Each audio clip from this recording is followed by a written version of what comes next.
Hi, everybody. Sorry I've been gone for so long.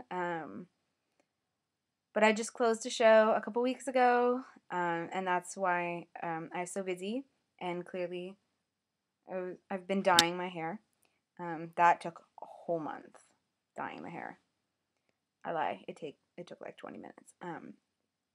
But now I'm back, and I have a month break coming up soon, so I'll definitely be able to get videos out.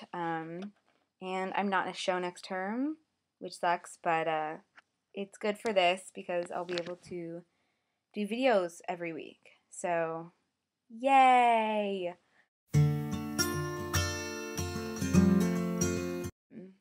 So this week, our topic is trans representation in the media. And I am not super familiar with a lot of trans issues, but I've definitely been trying to become more familiar, especially over the past year. I had a trans teacher this summer who taught me in a class about gender and the body, and we have a transgender study class next term, but I can't take it because of a conflict. But I'm definitely trying to educate myself a lot more about trans issues and just make myself more familiar with trans people. Um,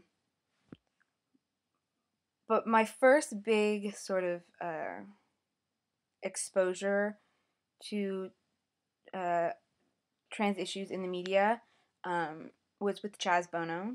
Um, when there was like this huge firestorm of people criticizing him, people criticizing Cher, um, people, especially conservative media, of course, being very critical, being very transphobic, using the wrong pronouns, and just generally talking about how trans people are confused and are sick, and it was really horrifying. It was really horrifying, and it was really sad for Chaz that he had to um, live out such an intense and private and intimate transition in the public eye and be so torn apart for it. And honestly, I think it is incredible how he has handled it. And but I'm really horrified at the media for how they have treated him and how they treat trans issues. You don't hear about it. You don't hear about transgender people fighting for their rights in the news media. You don't see it talked about in magazines or in newspapers. People are really trying to push them aside and wave them off as this group of confused people, or oh, they're just drag queens, which if you're a drag queen, it's fine to be. I think drag queens are awesome, but they're trying to minimize these people and make it so they take up the smallest amount of space as possible. They're trying to make them disappear and make it so their issues don't get out. Um, and that's really horrifying to me.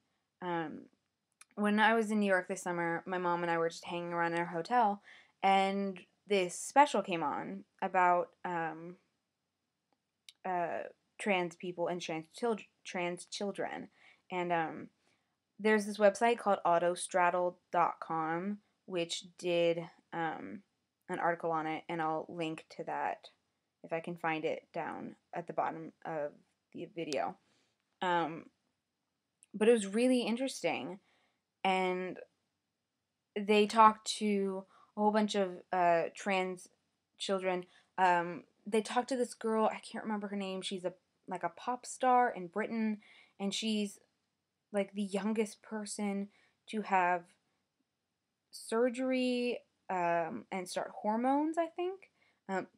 She was 12 when she did, but they kept the interviewer, who was so ignorant, just kept emphasizing, you know, what your genitalia look like, as though that makes you who you are, and kept asking very transphobic questions. And honestly, I have a feeling that a lot of people Thought that that was a great special.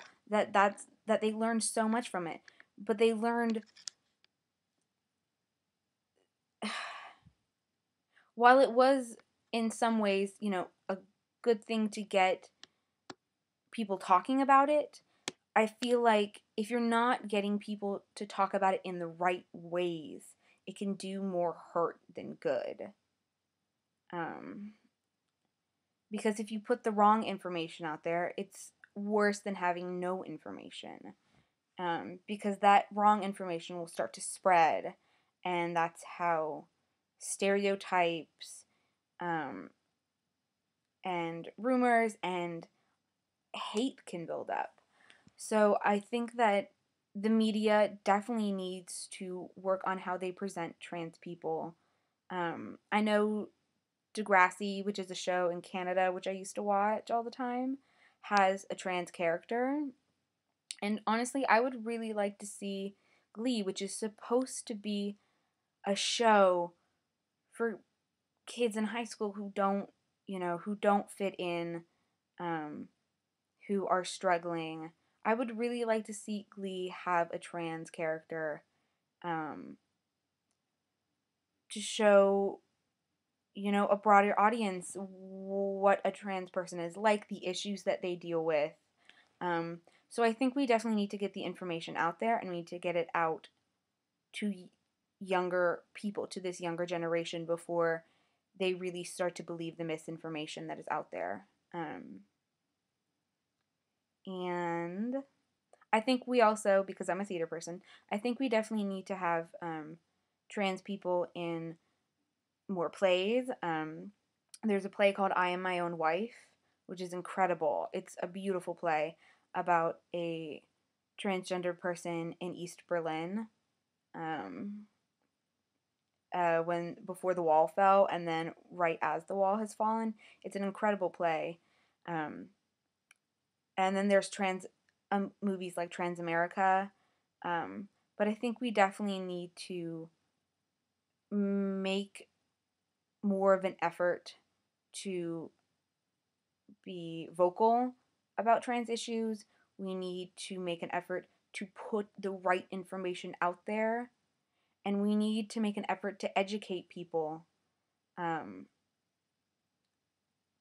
that these are this is a group of people that has their own issues, that have their own struggles, that we need to pay just as much attention to, getting resolved and finding solutions for and getting freedoms for, as any other minority group. So yeah, I'm excited to be back. I'll see you guys next week. I hope you all had a good turkey day, or whatever vegetarians eat. Bye.